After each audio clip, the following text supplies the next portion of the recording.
My name is Napoleon Bonaparte, and this is my story.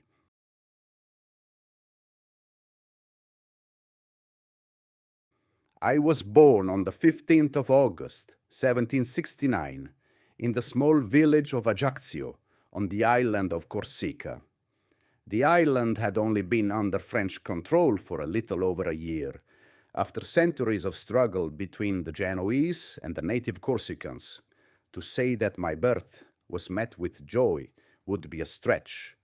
My family, though noble, had little fortune, and Corsica itself was still very much a land of conflict and change.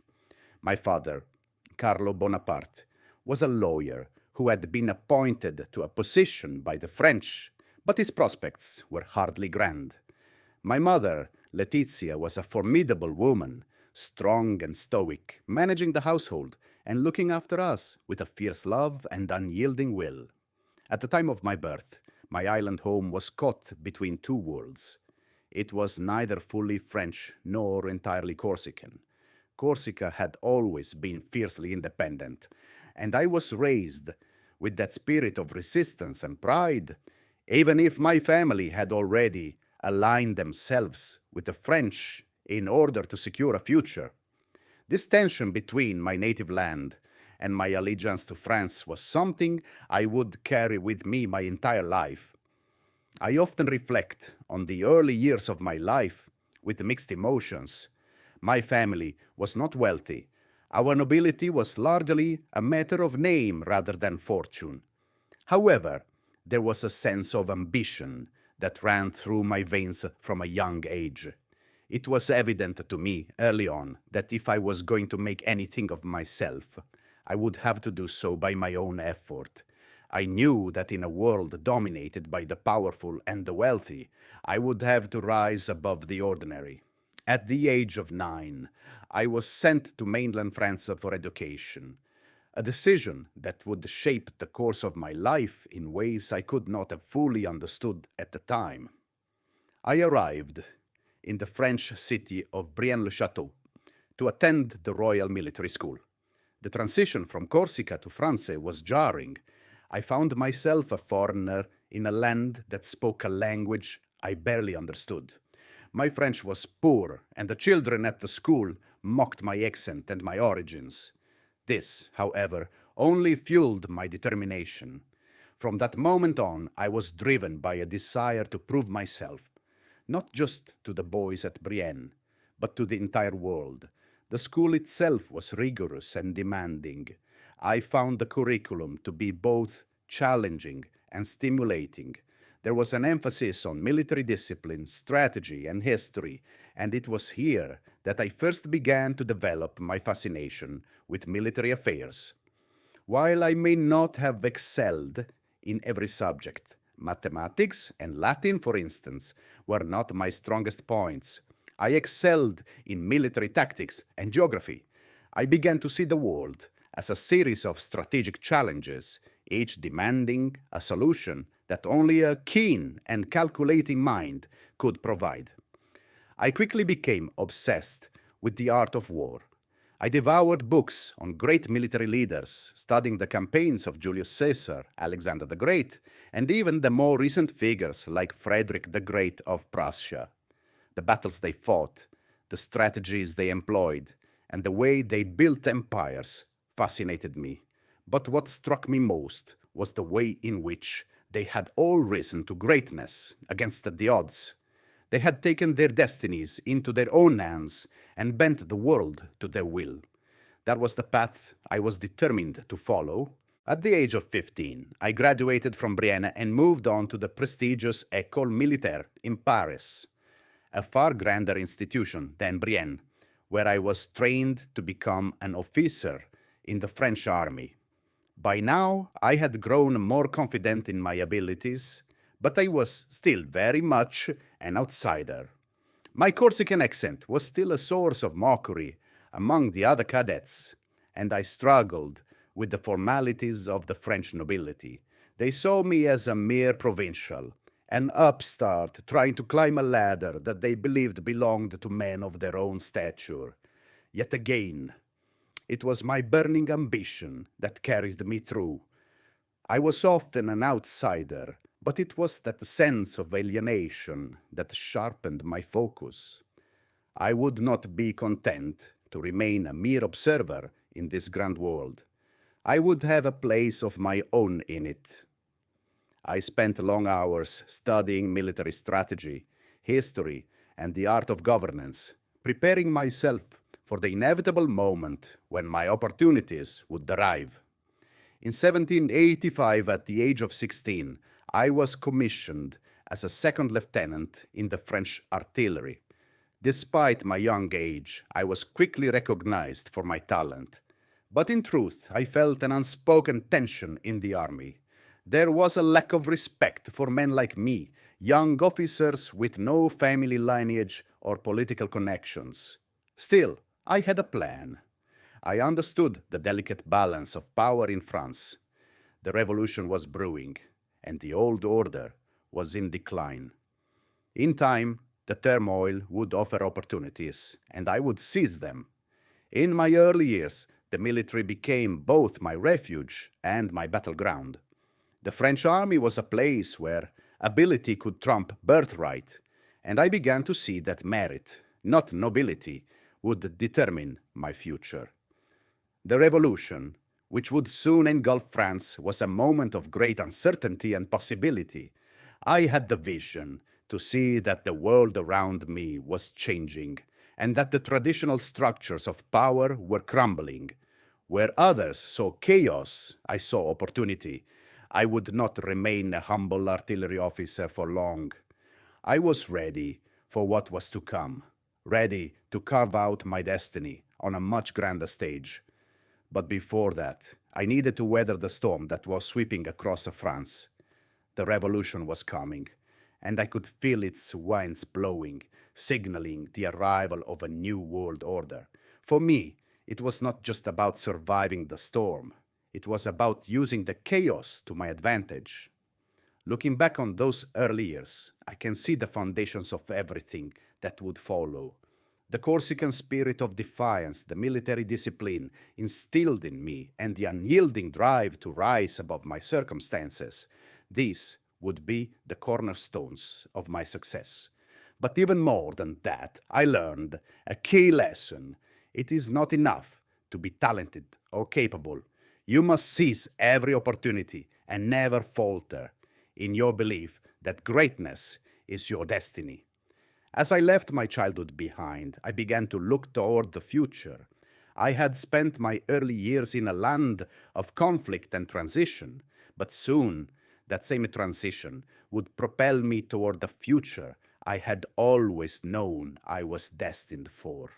The world was on the cusp of great change, and I would be at the center of it all.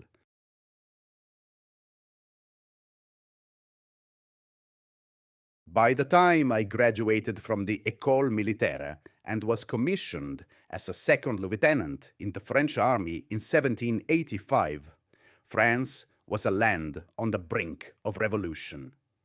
Little did I know the next few years would test my resolve in ways I could never have imagined. The winds of change were gathering strength, and the French Revolution, like a roaring tempest, was already sweeping through the streets of Paris. It would be a time of both immense chaos and opportunity, an opportunity I would not let slip through my fingers. At the dawn of the revolution in 1789, I had only just begun my military career, yet I was already acutely aware of the profound changes taking place. The country was fractured, an ancient monarchy struggling to maintain its grip on power, while the cries of the people for liberty and equality grew louder with each passing day. I, like many, was initially drawn to the ideals of the revolution, the promise of a new order, one based on merit rather than birthright, seemed to align perfectly with my own ambitions. However, as the revolution unfolded, I quickly realized that it was not merely an ideological struggle. It was a brutal, violent upheaval that would reshape the very fabric of France. and its institutions. In 1793, when King Louis XVI was executed, I had already aligned myself with the revolutionary cause. Despite my Corsican roots, which might have made me sympathetic to the royalist faction, I understood that the winds of history were blowing in one direction, and I was determined not to be left behind. I had little affection for the monarchy. My life had already taught me that power was not something inherited, but something seized by those who were capable of taking it. That same year, in the midst of the terror, I was given command of an artillery unit in the south of France, and I soon proved my worth in a way that would forever change my path. The revolutionary forces were locked in a bitter struggle with both internal and external enemies, royalists and foreign armies seeking to destroy the new republic. In Toulon, a French port city that had been taken by royalist forces and supported by British ships, the situation seemed dire. The British Navy had an iron grip on the Mediterranean, and Toulon was a key strategic location. The fate of the Republic rested on its recapture. I was called to assist in the siege of Toulon, and my role would prove to be my first true test of military leadership. I had a clear understanding of artillery tactics, and I quickly recognized that the key to victory lay in controlling the high ground surrounding the city. It was a bold and risky maneuver, but I was willing to take that risk. I recommended a new positioning for the French artillery, placing cannons at a critical location where the enemy would least expect it. The decision was met with skepticism. Few believed in the plan, and many feared the consequences of failure, but I knew that victory could not be won by playing it safe. On the 18th of December, 1793, after weeks of siege, the French forces, under my guidance, succeeded in retaking Toulon. The victory was decisive, and it turned the tide of the campaign. I had demonstrated not just courage, but a strategic brilliance that would not go unnoticed. The National Convention, the revolutionary government, took notice of my efforts. In recognition of my achievements, I was promoted to Brigadier General at the age of 24. It was a triumph, not just for France, but for me personally. My name was beginning to spread across the nation. But the revolution was not kind to those who were too ambitious or who stood in the way of the rising powers. While my victories were gaining me recognition, they also made me enemies. The same factions that had embraced me as a rising star could just as easily discard me when they saw me as a threat. In the shifting alliances of revolutionary France, loyalty was fleeting. In 1795, I was nearly caught in the crossfire of political intrigue when I was briefly dismissed from active duty. The political climate was tense, and there were factions within the revolutionary government who saw me as too powerful, too ambitious for a mere military officer. Yet it was during this period that I came to understand the true nature of power. Power was not about battlefields or military victories alone. It was about controlling the levers of politics. I had already proven myself on the field of battle, but now I needed to navigate the treacherous waters of French politics. I had come to realize that the French Revolution was more than a movement for justice. It was a struggle for power, and the victor would be the one who could control the direction of that power. In 1795, the opportunity I had long been waiting for finally arrived. The French Directory, the government that had taken control after the fall of the Committee of Public Safety, was struggling to maintain control over the country. Its authority was weak and the country was unstable, racked by internal revolts and external threats. It was during this time that I was asked to suppress a royalist uprising in Paris. The royalists, who still longed for the monarchy's restoration, had taken to the streets, demanding the return of the king.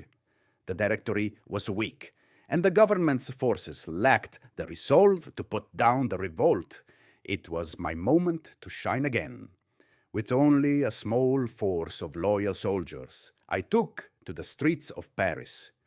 I did not hesitate. I gave the order to fire grapeshot, cannonballs that would explode in midair, scattering deadly shrapnel. The royalists were dispersed in an instant. The rebellion was crushed, and Paris was restored to order. The success of this campaign earned me the favor of the Directory and brought me closer to the political center of power in France. The victory marked another turning point in my career.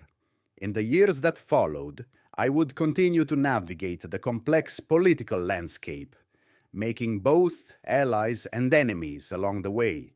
The revolution was far from over, but I had already begun to realize that it would not be enough to simply fight on the battlefield.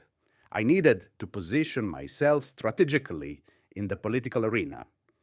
By 1797, I was firmly ensconced in the center of France's power structure, having orchestrated military victories in Italy and built a reputation as one of the Republic's most capable generals.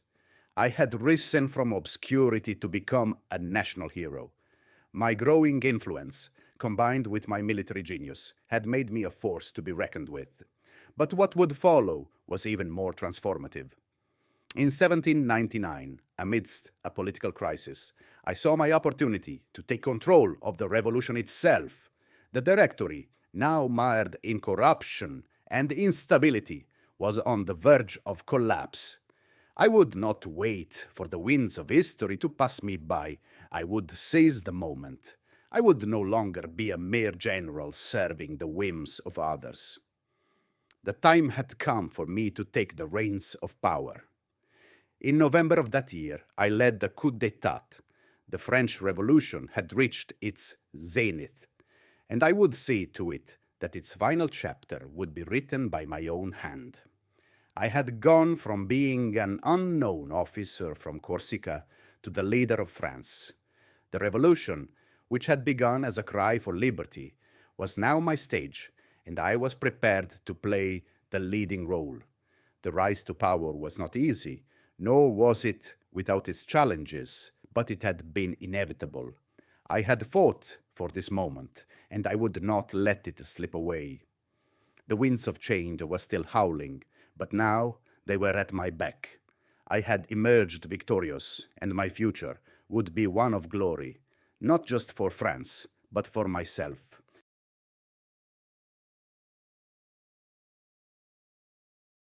It was in November of 1799 that I stood at the precipice of something far grander than I had ever dreamed.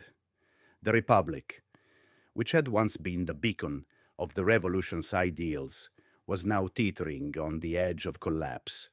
The Directory, plagued by corruption and internal discord, had lost its grip on power.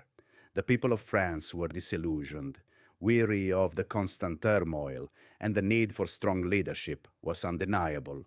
I had been a general, one who had fought in Italy, crushed royalist uprisings, and most recently, helped lead the French forces to victory over the Austrians.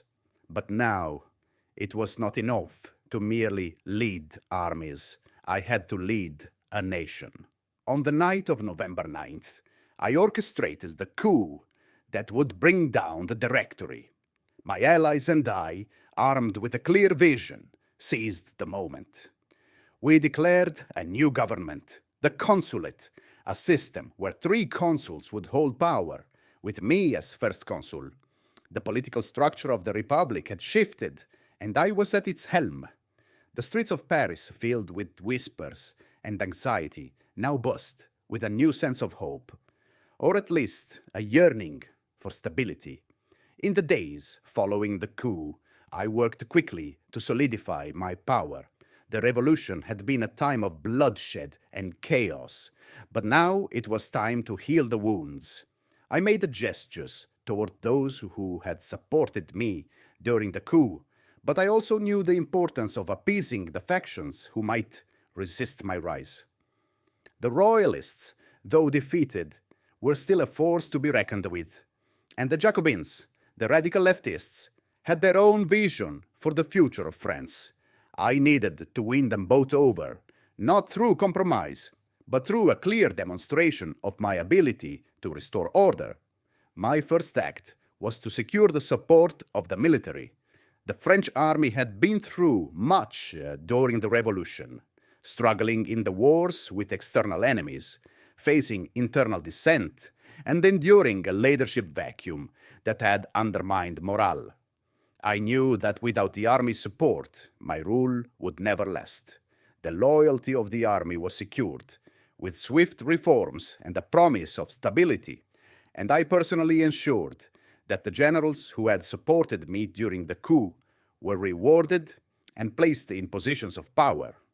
Then I turned my attention to the legal system. The law was the foundation upon which any lasting political structure must be built.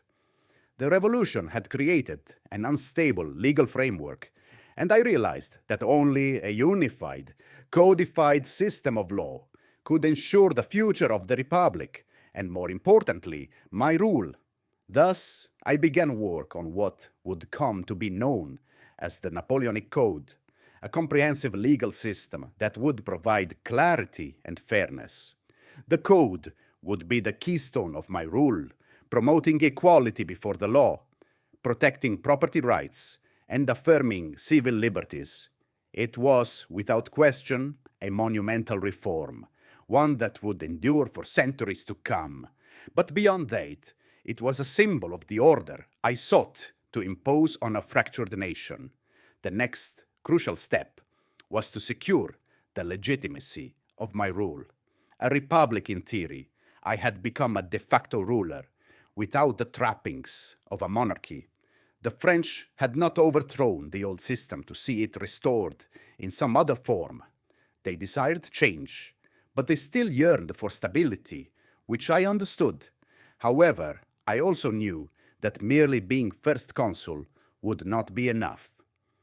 To secure my place in history, to ensure that my power would not be questioned, I would need to solidify my rule in a manner that matched my ambition. This was the moment when I took the next fateful step. I crowned myself Emperor of the French in 1804, the coronation which took place on December 2nd, 1804, at the Cathedral of Notre Dame in Paris, was not just a grand ceremony, it was a statement to the world. As I placed the crown upon my own head, I made clear that I would not simply inherit the mantle of power as royalty had done for centuries. I had earned it. My rise had been through merit, through my own victories, through the reshaping of France's destiny. The very act of crowning myself was a declaration that I would not be beholden to any institution, be it church or monarchy. I was the master of my own fate. The ceremony was attended by dignitaries from across Europe, and it was a remarkable spectacle. But the symbolic weight of the moment was not lost on me. It was not merely an act of self-aggrandizement. It was a reflection of the journey I had taken, from a young Corsican officer struggling to be understood, to the emperor of a new France, a man who would reshape Europe. In the months that followed, I moved quickly to consolidate power. I took steps to further centralize authority, diminishing the influence of other branches of government. I restructured the French army, reforming its ranks and ensuring its loyalty to me personally. I strengthened the national economy through reforms in taxation and infrastructure, pushing forward with public works projects that would create jobs and stimulate growth. I also extended my influence abroad, making key alliances and ensuring that France's enemies were kept in check. Yet, for all my successes, I knew that the consolidation of power was an ongoing process. France was a nation divided by its past, by royalist loyalties, by revolutionary ideals, and by a history of turbulence. To secure my rule and to make it unassailable, I had to transform France from a revolutionary republic into a stable, prosperous empire. I understood the delicate balance I had to maintain between maintaining the revolutionary ideals that had brought me to power and building an empire that could stand the test of time. It was a balance that would not be easy to strike, but I was determined to find it. Over the next few years, I continued to reform France's institutions, bringing them in line with my vision for a modern state. I established the Bank of France, ensuring the financial stability of the empire. I also continued to expand the reach of the Napoleonic Code, which would be adopted in much of Europe, spreading my vision of law and order far beyond France's borders. I took steps to reconcile with the Catholic Church, which had been alienated during the Revolution. In 1701, I signed the Concordat with the Pope, which re-established the Catholic Church in France while asserting the supremacy of the state. This move, though seen by some as a concession, was necessary for the stability of my regime. The Church still held a significant influence in French society, and it was in my interest to neutralize any potential opposition. By 1804, I had transformed France from a nation on the brink of collapse into a powerful empire, and I had done so not just through force of arms, but through shrewd political maneuvering and visionary reforms. My power was now absolute, but I knew that maintaining it required constant vigilance. There were still enemies within France and without, and I had to be prepared to defend my empire from all sides. In those early years of my reign as emperor, I felt a sense of accomplishment that few could understand.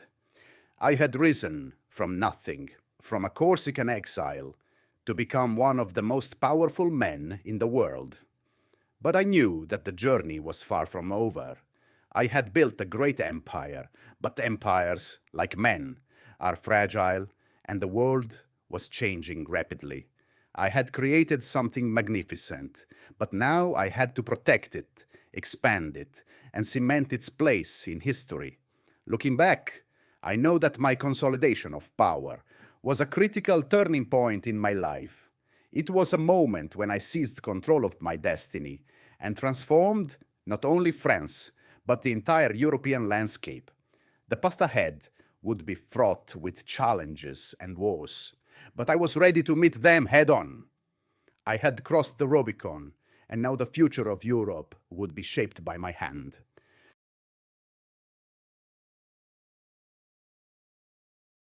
The moment I crowned myself emperor, I knew that the power I had so meticulously crafted could not be maintained without the military might to back it. A nation at war with its neighbors can never truly be stable.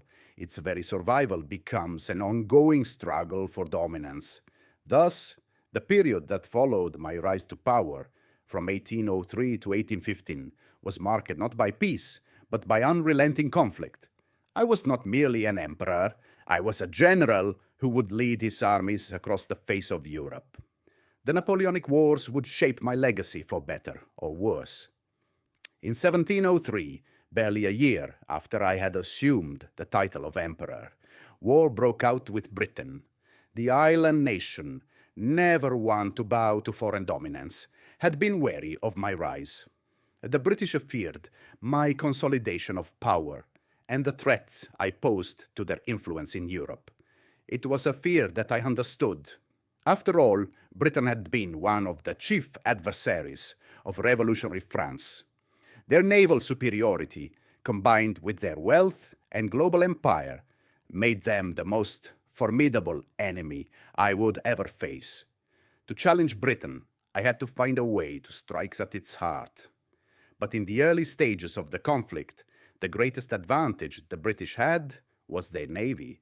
The British Royal Navy controlled the seas, and the prospect of an invasion of Britain was an impossibility. This was where my genius in strategy would be tested, through the land wars in Europe. I knew that if I could neutralize Britain's allies on the continent, I could bring Britain to the negotiating table. I was determined to isolate them, using my control over much of Europe to sever their alliances and destroy their influence. In the early years of the Napoleonic Wars, I achieved a series of decisive victories that reshaped the balance of power in Europe. My campaigns in Italy, Austria, and Prussia were nothing short of revolutionary. By 1805, I had crushed the Austrians at Austerlitz, one of the most famous battles in military history, and had shattered the Third Coalition, an alliance of Britain, Austria, Russia, and Sweden. I had proven that I was the master of battlefield tactics. The Battle of Austerlitz remains my greatest victory, a triumph that demonstrated my unparalleled ability to control the battlefield, maneuvering my forces to victory against overwhelming odds. After Austerlitz, I forged the Treaty of Pressburg, securing peace with Austria and ensuring that France would dominate Central Europe. With Austria out of the equation, I turned my focus to the rest of Europe. My forces moved across the continent, defeating the Prussians at Jena-Auerstedt in 1806 and forcing the Prussian army into retreat. Soon, much of Europe was under my sway. My empire had expanded far beyond France's borders. From the Iberian Peninsula to the heart of Europe, I was the master of nearly the entire continent. However, my triumphs were not without cost. The French Empire was vast, and maintaining control over such a sprawling domain required constant vigilance. The British, despite their setbacks on land, still controlled the seas, and they had the resources to fight on multiple fronts. The situation was complicated further by the fact that not all of my conquered territories were loyal. Many of my allies were mere puppets, and some were just biding their time, waiting for the moment to betray me. The Peninsular War, which I began in 1808 with the invasion of Spain and Portugal, proved to be a major misstep. I had hoped to secure the Iberian Peninsula under my control, but it became a protracted conflict that drained my resources and stretched my army thin. The Spanish population, fueled by nationalist sentiment, fought fiercely against French occupation, and the British, under Sir Arthur Wellesley, later the Duke of Wellington, began to reinforce the resistance. The Peninsular War lasted from 1808 to 1814, and it became a symbol of French overreach. The war sapped morale, strained my armies, and led to a slow but steady erosion of my empire. While my position in Spain was weakening, I was still triumphant in many other parts of Europe. My victories at Eylau and Friedland in 1807 against the Russians reaffirmed my dominance on the continent. Russia, like the rest of Europe, was forced to bend to my will. The Treaty of Tilsit in 1807 saw Russia and Prussia sign peace treaties with France, though it left tensions simmering beneath the surface. These victories solidified my reputation, and I had, for a time, established an empire that stretched from Spain to Russia. Yet the price of empire was rising. The war machine that I had built, designed to bring swift victory and solidify my rule, was beginning to show signs of strain. The more I conquered, the more enemies I made. The British, who had been unable to break me militarily, continued to harass my empire. They struck at my colonies, attacked my trade routes, and created alliances to counterbalance my influence. The continental system, which I devised to isolate Britain through trade embargoes, ultimately failed, as it was difficult to enforce across such a vast empire. The year 1812 was the turning point in my reign.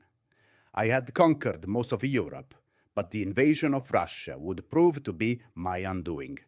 I had underestimated the resilience and determination of the Russian people.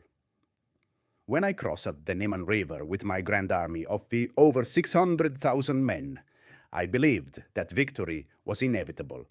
However, the Russians, led by Tsar Alexander I, implemented a scorched earth policy, retreating deep into their vast territory and denying me the supplies I needed. The harsh Russian winter decimated my army, and the further I advanced, the more I was stretched thin. The Battle of Borodino was a bloody confrontation, but it left me with no clear victory. Eventually, my forces were forced to retreat in disarray. By the time I left Russia, only a fraction of my army remained. The Russian campaign was a disaster that weakened my hold on Europe. It emboldened my enemies, and soon the Sixth Coalition was formed, comprising Britain, Russia, Prussia, Sweden, Spain, and other nations united against me. In 1814, my enemies marched on Paris. I had no choice but to abdicate and accept exile to the island of Elba, an island far from France, where I could do little to affect the affairs of Europe. I was not defeated in spirit, though, and the story was far from over. The Emperor had not fallen forever. The return from Elba, as I would later call it, would be the final chapter of the Napoleonic Wars. But at that moment, I had to acknowledge that the war I had waged, the ambitions that had driven me, had brought France to the brink of destruction. Despite the losses, I had given everything for the glory of France. My legacy, though tarnished by the Russian campaign and my eventual defeat, was built on a foundation of triumphs and reforms that reshaped Europe forever. The Napoleonic Wars had been the crucible in which my empire was forged, and though it would not last, it would leave an indelible mark on the history of the world.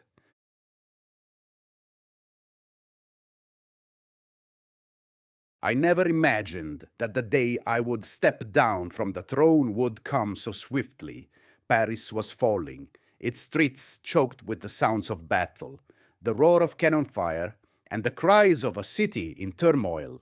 The enemies I had so many times bested were now at my gates, and the city was on the brink of surrender. My empire, once stretching from the Iberian Peninsula to the heart of Russia, was crumbling around me. Yet even in my darkest hour, my resolve never wavered. I had fought for France, and I would not let it fall without one last effort. In the spring of 1814, after a series of defeats, I was forced to abdicate the throne. The Sixth Coalition, Britain, Russia, Prussia, Spain, and others, had succeeded in defeating my army. They marched on Paris, and with the city surrounded, my options were limited. I saw no path forward that would preserve my reign or save my empire. I had always believed that I was the destiny of France, but now the time had come for me to step aside. I agreed to an abdication, knowing that my surrender was the only way to avoid a bloodbath that might tear the heart out of France. I was granted sovereignty over the island of Elba, a small, barren island in the Mediterranean off the coast of Italy.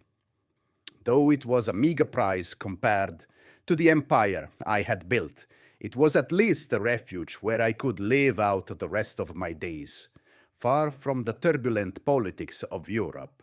But exile was not a state of mind that I could endure for long. I was not made to live in the shadows of my former glory.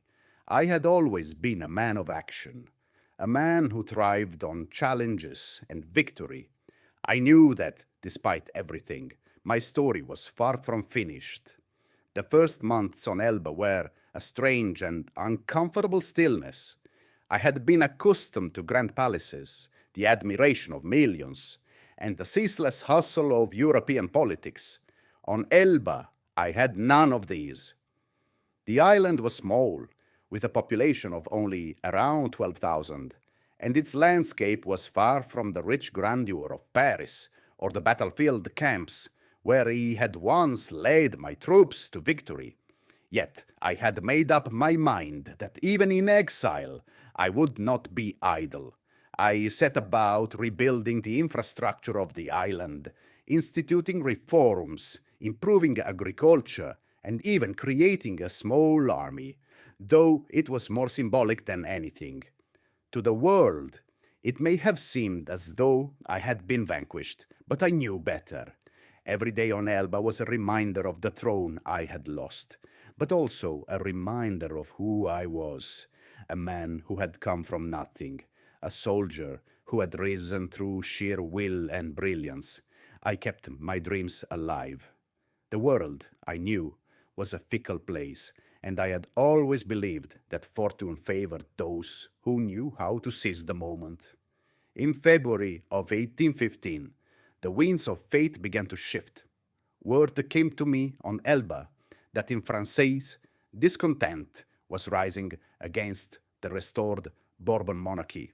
Louis XVIII, the brother of the executed king, Louis XVI, had taken the throne in my absence, but he was unpopular, a symbol of the old regime.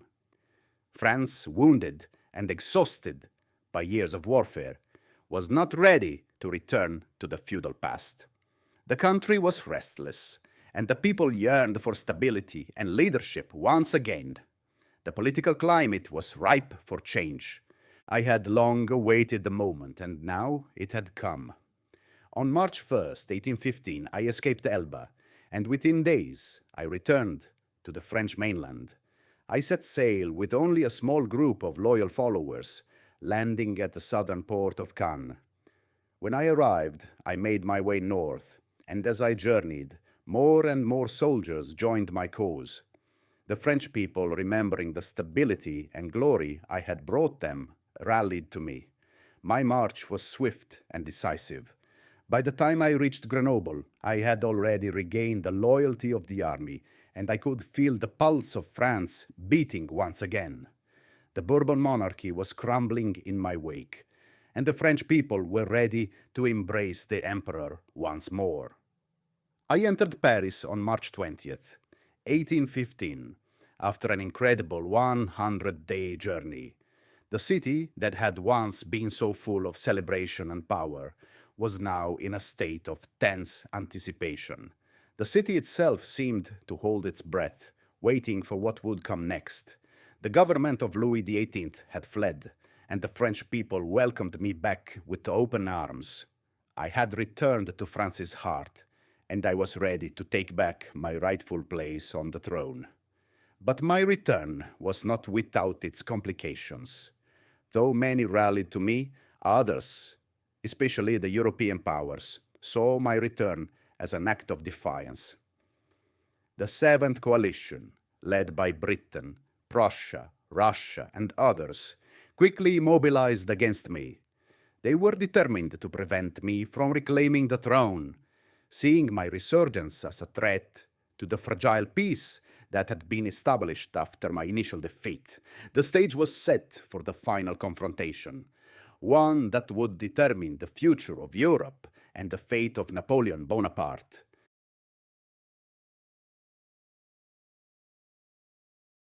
The Battle of Waterloo, the day it all fell apart, the day my dreams, my empire, and my very existence seemed to unravel before my eyes. I stand now in the ruins of my own ambition. But I remember it all, the ground, the chaos, the terror, the pain. Even now, the memories linger, sharp and vivid. I had returned to power just 100 days earlier, after being exiled to the island of Elba. The people had rallied around me, eager to see the return of their emperor.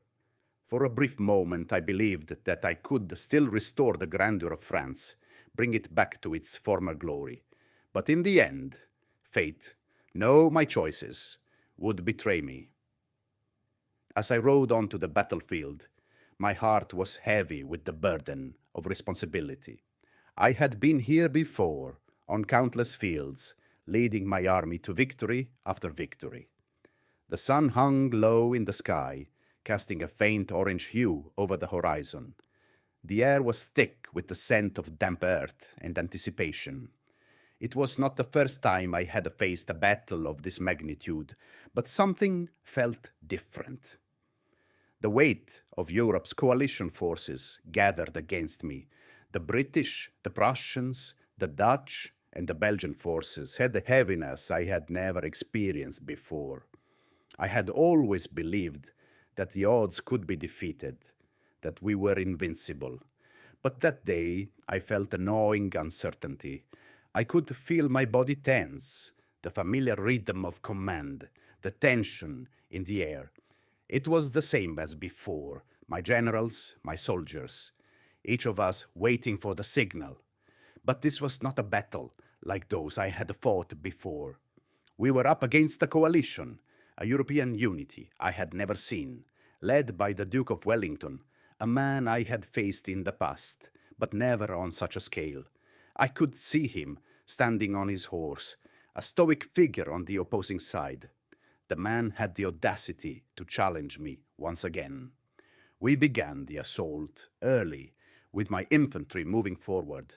I could feel the vibrations of the cannons firing, their sound echoing in my chest like the heartbeat of war.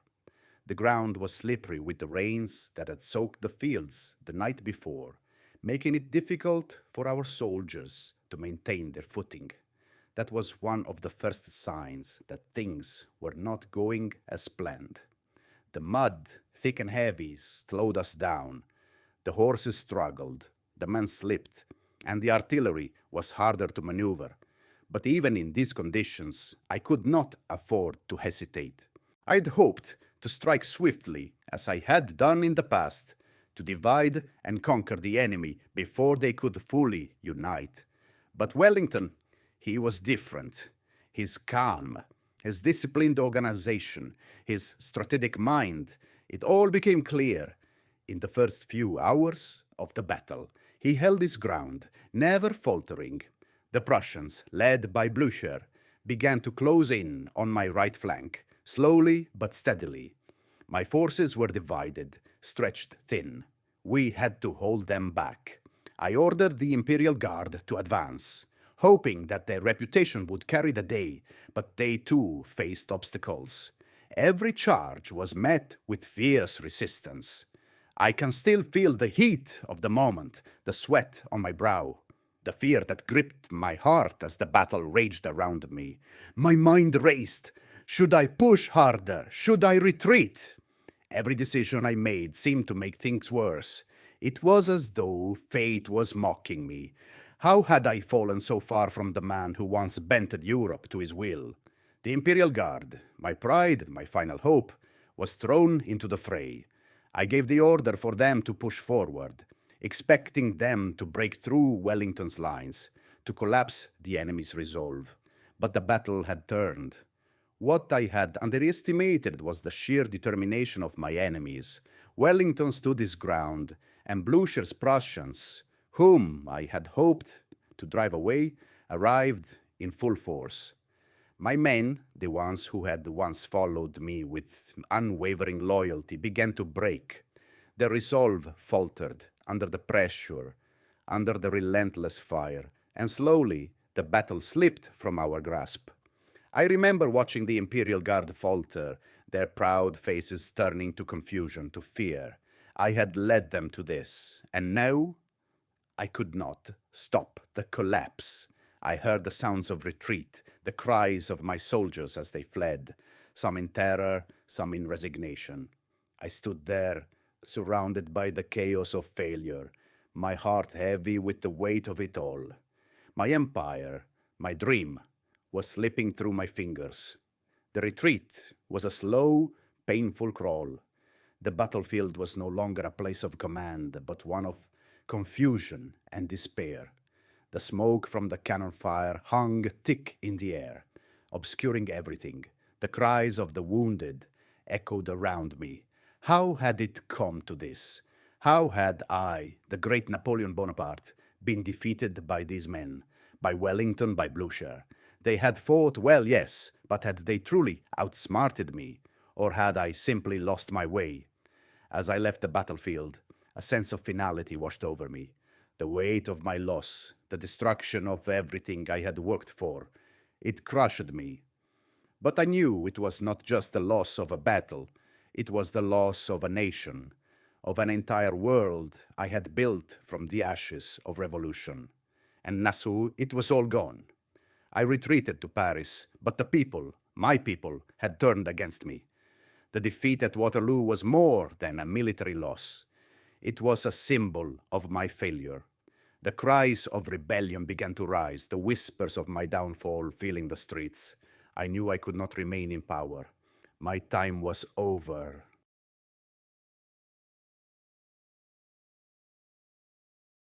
When I was exiled to St. Helena, I knew that this would be the final chapter of my life. The island was isolated, far from the bustling capitals of Europe, where I had once held sway, far from the battles and the victories that had once been the very pulse of my existence. St. Helena, a small volcanic island in the South Atlantic, became my prison. The British, determined to ensure I would never rise again, had chosen it for its remoteness, and the lack of any viable means of escape made it a place of permanent confinement. It was here, on this desolate rock in the middle of the ocean, that I came face to face with the end of my journey. I was just 46 years old when I arrived, and though my body had begun to feel the wear of the years, my mind was sharp and restless. It was a bitter irony. I, who had conquered Europe and shaped the course of history, was now reduced to a solitary existence. The irony got deeper with each passing day. Yet, the fire that had fueled my rise was not easily extinguished. I was determined to make something of this final chapter, even if it was no longer a chapter of conquest or glory. I would leave a legacy, not through wars or victories, but through reflection and the lessons I had learned. The British were cautious, keeping me under constant surveillance. I was accompanied by a small retinue of loyal followers, those who had been with me throughout my reign. These men, who had seen me at the height of my power, were now my companions in this quiet, melancholic exile. I had been stripped of my former grandeur. There were no grand palaces, no celebrations, no armies at my command. It was just me and the small world of St. Helena. St. Helena was a stark contrast to the palaces of Paris and the battlefields I had once traversed. The island was rugged, with steep cliffs and harsh winds. It had an almost oppressive isolation that seemed to mirror the deepening sense of loss I felt each day. But in this isolation, I began to reflect on the events of my life and the empire I had built and lost. I had spent so much of my life in motion, always striving, always fighting. But now I had the time to think, to analyze my own actions, and to come to terms with the consequences of my ambition. During my time on St. Helena, I occupied myself with writing. I composed my memoirs, recounting the events of my life, the triumphs, the mistakes, and the lessons learned along the way. In these writings, I sought to justify my actions, to explain why I had done what I had done.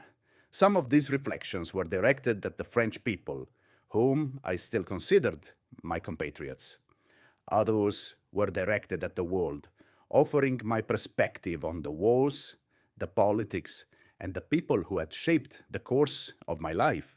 I wrote not only about the grandeur of my rise to power, but also about my vision for France, the reforms I had enacted, and the societal changes I had fought for. I believed that history would eventually judge me kindly, that my legacy would endure. I had always viewed myself as a man of destiny, someone who had been chosen to lead France out of its revolution and into a new era. In St. Helena, with no audience but my own thoughts, I could finally reflect on whether that vision had been realized or whether it had been an illusion. Despite the limitations of my exile, I continued to meet with those who had been close to me during my reign. Among them was my loyal servant and confidant, Count Las Cases, who transcribed many of my thoughts as I dictated them. Through these conversations and writings, I made my case to the world. I spoke of the Code Napoleon, which had brought stability to France, of my military genius and my victories that had reshaped the European map, of my reforms that had modernized France. Though I had lost everything, I was determined to ensure that history would recognize the significance of what I had accomplished. I also took time to reflect on the personal side of my life. I thought often of Josephine, the woman I had loved and married, and how she had shaped my early years. Our separation had been necessary for my ambitions, but it had always been a painful decision. I also thought of Marie Louise, the Austrian Archduchess, whom I had married in an attempt to solidify my dynasty, and of my son, Napoleon II, whom I had never truly been able to raise. My thoughts turned often to the question of legacy, not only the empire I had lost, but the family I had left behind. In these moments of reflection, I found solace. While I could not reclaim what I had once had, I could at least understand it, what I had gained, what I had lost, and why it had all come to pass. I came to terms with the fact that my fate had been shaped by my own choices, by the ambition that had driven me, and by the decisions I had made on the battlefield and at the negotiating table. History would judge me, and in the end, there was little I could do to change that. But I knew that I had lived a life that had left a permanent mark on the world. By the time my health began to fail, I had already accepted that I would die in exile. The long years of exile had taken their toll on me, and my body, which had once been the instrument of my will, was now betraying me. Stomach cancer, a diagnosis that, for a man who had survived so many battles and challenges, seemed almost cruel. My final days were marked by pain and weakness, and the realization that the end was near became undeniable. Yet even as my body deteriorated, my mind remained sharp, and I continued to dictate my memoirs until the end. On May 5th, 1821, I died on St. Helena. I was just 51 years old, and yet it felt as though I had lived 100 lives within that short span.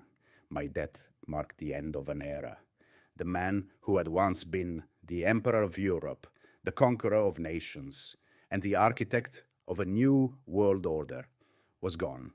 In the years that followed, my legacy would continue to spark debate and fascination. To some, I was a tyrant, an emperor who sought to dominate Europe at the expense of its people. To others, I was a hero, someone who had brought France into a new age of modernity, a man who had fought for his ideals and his country. Even in death, I remained a figure of immense significance, a symbol of ambition and revolution, a man whose story could not be contained by time or borders. I had always believed that destiny had called me to greatness, and though my empire fell, my name endures. In the quiet, final moments of my life, I had found peace, not in the battles I fought or the empires I ruled, but in the reflection that I had lived a life unlike any other, one that would never be forgotten.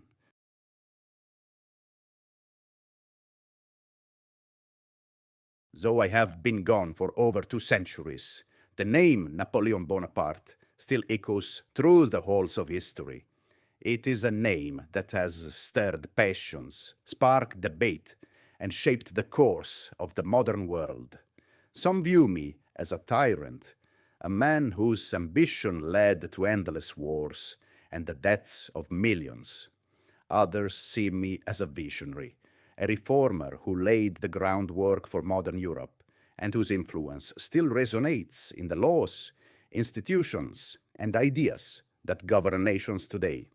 After my death on St. Helena in 1821, I was buried on the island in an unmarked grave far from the grandeur of Paris that I had once known.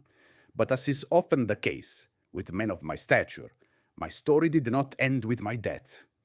In the years following my passing, my legacy began to take shape, and the world began to see me not only as the man who had built an empire, but as a symbol of the contradictions of history, both a hero and a villain, both a liberator and a conqueror.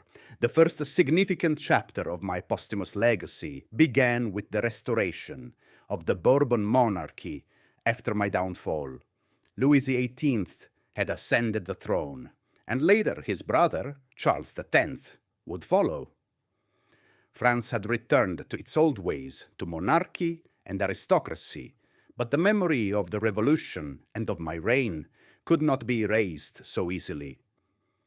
My return from exile, the 100 Days, and the defeat at Waterloo had made the Bourbon monarchy fragile, and in 1830 the July Revolution would erupt, a sign that the people of France hadn't forgotten the ideals of liberty, equality, and fraternity that I had once espoused. In the wake of my death, my supporters, those who believed in the reforms I had instituted and the promises I had made, kept my memory alive. They sought to preserve my image as a ruler who had brought stability to France, a man who had ended the chaos of the revolution and brought order to the nation. The Napoleonic legend was born, and with it, my influence would spread far beyond the borders of France. Throughout the 19th century, my legacy would continue to be a subject of fascination. As new generations came into power across Europe, they saw in me a figure whose ambitions had shaped the continent. Even those who opposed me recognized my influence. The Code Napoleon, my legal reform that standardized laws across much of Europe, would become one of the most enduring parts of my legacy. It laid the groundwork for the legal systems of many nations, from France to Italy, and later Belgium and Spain. It would become a model for legal codes around the world, a testament to my belief in the importance of order and the rule of law. The French Revolution, which had been the birthplace of my rise, was also the backdrop for my complex relationship with the people of France. In my youth, I had been a fervent believer in the ideals of the revolution, liberty, equality, and fraternity. But as my power grew, my understanding of these ideals evolved. I came to see that while these principles were necessary for the transformation of France, they could not exist in a vacuum. The revolution was a storm, and I had sought to be its guiding force, not its victim. I embraced some of its reforms, but rejected others, especially the chaos and violence that often accompanied it. The world that I left behind was a world radically different from the one I had inherited. Nationalism, which I had fostered across Europe through the spread of the French Empire, would take root in many countries. The very idea of a unified nation-state, with people bound together by shared culture and language, would reshape Europe and lead to the creation of new states throughout the 19th and 20th centuries. This nationalism, born in part from my wars of conquest, would shape the very fabric of modern Europe. In the years following my death, the question of my legacy was complicated by political developments. The rise of democracy and the nation-state in the 19th century gave way to a re-evaluation of what I had stood for. Did I represent the ideals of the French Revolution, or was I simply another tyrant in a long line of would-be conquerors? The answer was, as it often is, more complex than simple categorization. My influence would reach far beyond the borders of France. The Congress of Vienna in 1815 had attempted to undo the changes I had made to the map of Europe, to restore the old order. But as the years passed, the political systems I had helped to establish endured. In the German Confederation, Italy, and other parts of Europe, the legal systems and institutions I had left behind continued to shape the development of the continent. My military campaigns had shattered old empires, but they had also created a new Europe, one that could not easily return to its former state. In the 20th century, my name continued to inspire both admiration and condemnation. In France, the Third Republic, 1870 to 1940, came to see me as a figure who had strengthened the nation, modernized its institutions, and left a lasting legacy in the form of the Napoleonic Code. But my legacy also continued to be a source of controversy. Napoleon III, my nephew, would rise to power in the mid 19th century, eventually declaring himself emperor and continuing my dream of a French empire. His reign ended in failure, and his downfall further complicated my legacy. In the post-World War II era, my legacy was revisited once again. Scholars, historians, and political leaders began to recognize the complexities of my life and reign. I was no longer just a figure to be vilified or admired. I was a symbol of ambition, revolution, and the contradictions inherent in power. The age of empires had passed, but my influence on the European Union, which sought to unify the continent in peace after centuries of conflict, was undeniable. In many ways, the political union of Europe, the dream of a united continent, was the realization of a vision I had once sought through war. Today, I am remembered as one of the greatest military commanders in history, but also as a man whose flaws were as profound as his strengths. I built an empire that lasted for a brief period, but my ambition led to its eventual collapse. My wars of conquest cost millions of lives, yet they also led to the spread of ideas that would change the world. My influence on the modern world can't be overstated, and my name continues to be invoked in debates on power, leadership, and the course of history.